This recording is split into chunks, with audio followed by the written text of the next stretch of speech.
We'll talk about that. It's quite poor.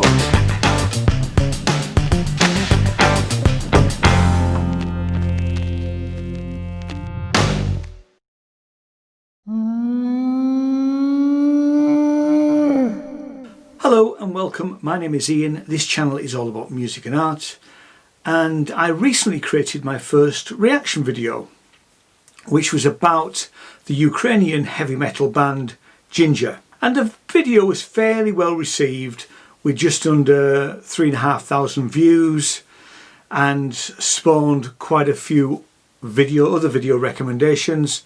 So thanks to everyone who suggested other reaction videos that I could make. And there will be more coming along in the future. Now, the first thing that happened was that within the first 24 hours of the Jinjer video going live, I received a copyright claim for using the Jinjer video in my video, which, if it's never happened to you before, can come across as being a bit scary. But I'm going to talk you through my process for successfully disputing this particular claim. And I'm also going to show you how I go about it, because I've got another disputed claim that I've got to deal with since then. So let's look back at this Jinjer claim first.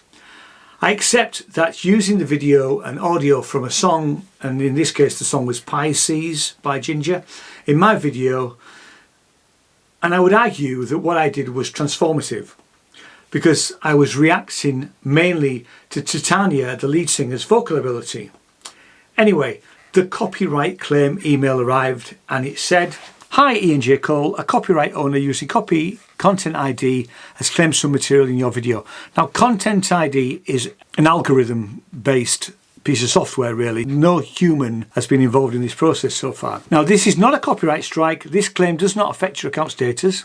Good stuff. And if there are ads running and revenue going to the copyright owner, or the copyright owner is receiving stats about your video's view, and then it tells me who has claimed this. And it is claimed by the Orchard Music, we'll look into who they are in a minute, and WMG. And it also tells me what to do next and what actions I can take, and I don't need to delete the video. And if something has gone wrong and the copyright owner or our system has made a mistake, we have a dispute process that I can go through. Only use this if you are confident that you have the right to use the content in the video. Now, I haven't been in contact with Jinjer or the record label, so there is some doubt as to whether I have the rights to use that in just showing the video. That's not what I did.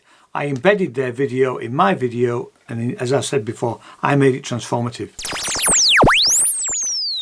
Now, I've had a few of these claims, because I curate a monthly radio show, the Audiophile, which features unsigned and lesser known music, and sometimes these copyright claims pop up. My usual approach is, if it's a record label or artists wanting to revenue share, then and revenue share is where the YouTube money that's generated is shared between myself and the label, then I'm happy to go ahead and leave the song on the video. But what usually happens is that the record label claims all of the revenue for the whole video that's been generated. Now, this really isn't fair. So what I tend to do in a case like that is I would remove the claimed song. So if you go back and look at any of the Audiophile radio shows, you can see on some of them that it will say content removed by a record label. Now, I am sure that quite a lot of artists don't know that this is going on, that their record label is claiming all of this money.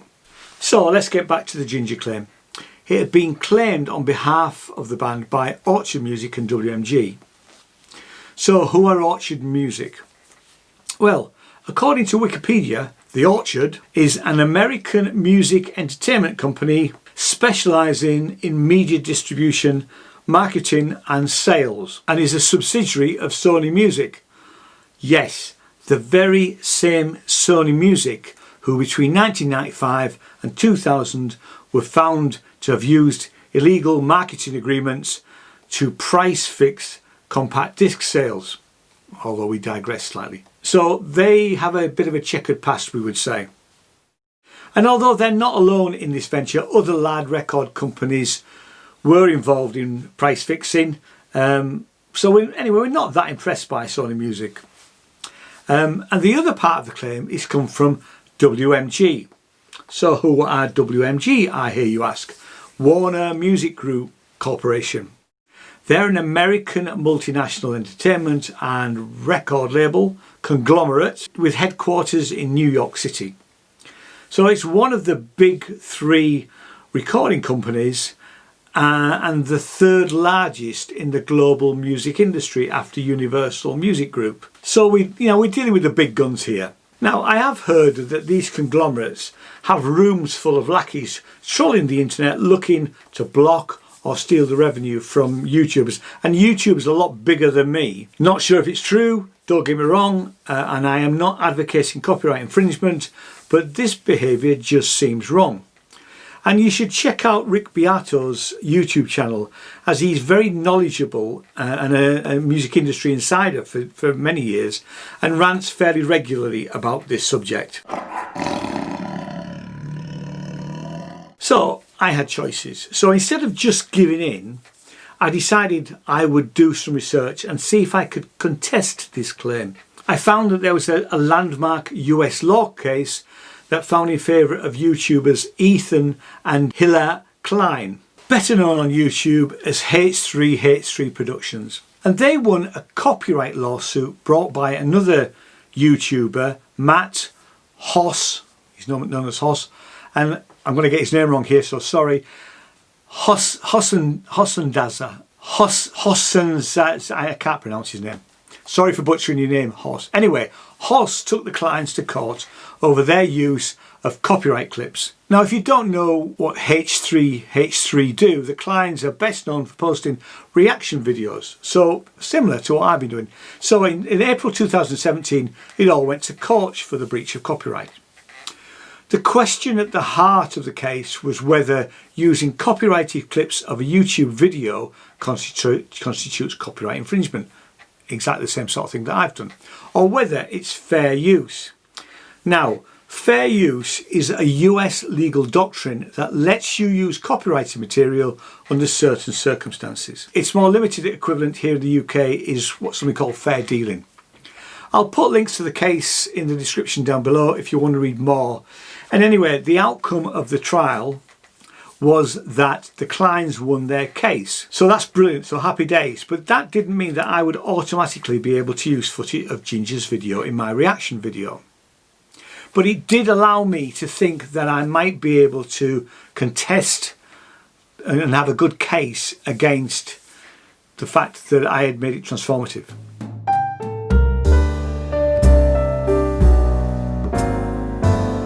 So I'm now going to go through the process of contesting this copyright claim and go through the outcome. And then I'll show you how I did it, as I have another claim that I've got to deal with. When you get a claim on a YouTube video, you get an email outlining the issue. And when we look at the YouTube studio, we can find out more about what the problem is. So let's walk through what I did. So this new dispute that I'm going to have to contest is a guitar instructional video, which is teaching my students beginner's guitar, and it hasn't had a lot of views, and it uses the melody orally, which is in the public domain, being written in the 1800s.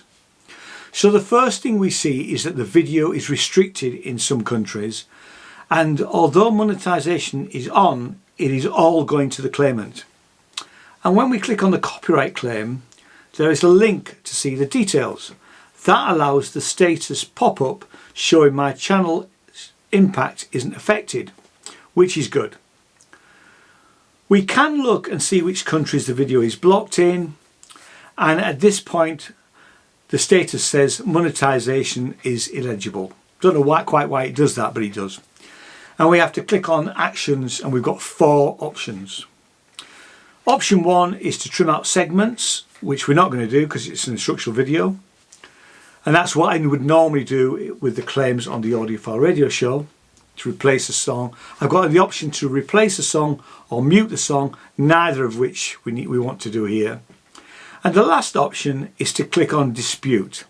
That opens up a dispute claim page, and it's got these three main options. None of these are relevant in most cases, so at the bottom there's a small tick box, if you can see that says my dispute isn't based on any of these reasons above. I would still like to dispute the content ID claim. After that, you need to click on continue. We then have four options. For the Jinjer claim, I clicked on fair use option, but for this Audiophile claim I select public domain and then clicked continue with the next screen asking me to confirm that the music is in the public domain. So I tick that box, then continue. This brings us to a panel where I have to give reasons for the counterclaim. Now let's have a look at what I wrote for the Jinjer video. I wrote, as in Hoss versus Klein & Klein, whereby the US District Court for the Southern District of New York found for the defendants in the case of the reaction video, I feel this video is transformative, and while showing the full video of the band Jinjer, my commentary and critique would lose context and utility. And as was outlined by District Judge Catherine B. Forrester in Hoss versus Klein & Klein, where Judge Forrester stated a great deal of the plaintiff's work was copied, but such copying was plainly necessary to the commentary and critique. I feel my video is transformative and comes under fair use. Now I would use a variation on this in the future for a fair use claim, and it's full of very legalese, but I think it needs to be. When it comes to the Audiophile counterclaim, here is what I wrote. My video is a guitar instruction lesson that uses the melody of Audiophile, an American Civil War song written by W. Fosdick, lyrics, and George R. Putin, music, first published in 1838. The melody was used by Elvis Presley's 1956 hit song Love Me Tender, which is where this claim originates. The original melody is in the public domain, so I am quite within my rights to use my instructional video. I am not using the Love Me Tender lyrics sung to the Audiophile tune by Elvis Presley, as this is still under copyright protection, although anyone can create and copyright an arrangement for any music in the public domain. So once you've completed your reasons, you will have to tick all of the three boxes below that panel and print your full name as a digital signature and then submit. You'll get a confirmation email from YouTube saying that the other party have 30 days to respond, and if they don't respond, the generated revenue will revert to you. This is exactly what happened with the Jinjer video. Nobody responded. I don't even know if anybody else looked at the claim really. So I get to keep the revenue. So it's worth, if you think you've got a good case, it's definitely worth doing this. And although this process can seem a little scary and is full of jargon, there are not enough YouTubers prepared to go through the process. And I would say that if you think you have a good case, go for it. But having said that, I'm not a lawyer and I'm not giving legal advice. I'm just telling you the process that I've worked through, and that in this particular case for the Jinjer video has worked for me. And that's where I thought I would end this video, but not to be. A couple of days later, after submitting the Audiophile claim, I got the following email from YouTube. Dear Ian J. Cole, after reviewing your dispute, Audium Publishing have decided that their copyright claim is still valid. I've got some options to view, and the copyright owner may disagree with your dispute. Why is this happening? The copyright blah blah blah blah blah. So they have disputed the fact that they think they have the rights to claim this melody. So now let's go through the process of contesting this claim. So it's no longer a dispute, it's been escalated really.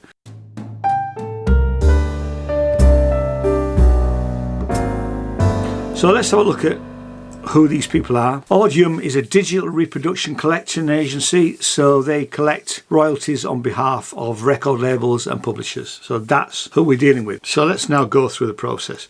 So we go to the video, we've got copyright claim, we see the details, and we get a summary. Now, what's actually happening at the moment is that they are sharing the revenue. It's not generating very much.